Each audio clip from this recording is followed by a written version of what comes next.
Just imagine তুমি একজন psychological doctor and তোমার কাছে একটা পেশেন্ট আসে যে লিটারালি মরা মানুষ দেখতে পারে। ইয়াস, লিটারালি ভূত দেখতে পারে। তো তোমার কাজ হচ্ছে ওকে ঠিক করা আর জানা যে আসলেই কেউ ভূত দেখতে পারে নাকি এর পিছনে কোনো কাহিনী আছে অথবা ওর কোনো মেন্টাল ইলনেস আছে।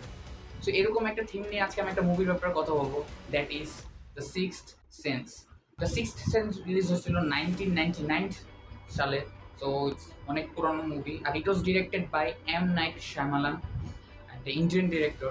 সো এটার আইএমডিবি রেটিং হচ্ছে 8.2 আউট অফ 10। আমি পার্সোনাল রেটিং দিব 7।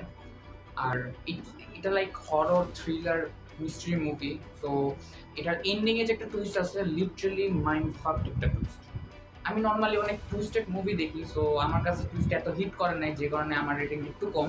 বাট যারা নর্মালি টুইস্টেড মুভি দেখে না, আই এম টেলিং ইউ, আমি গ্যারান্টি দিতেছি এটার এন্ডিং টুইস্ট লিটারালি মাথা নষ্ট করবে। সো এটা নর্মালি কোনো অনলাইন প্ল্যাটফর্মে নাই, বাট তুমি চাইলে ইন্টারনেটের ভালোবাসা ইউজ করে এটা দেখতে পারো।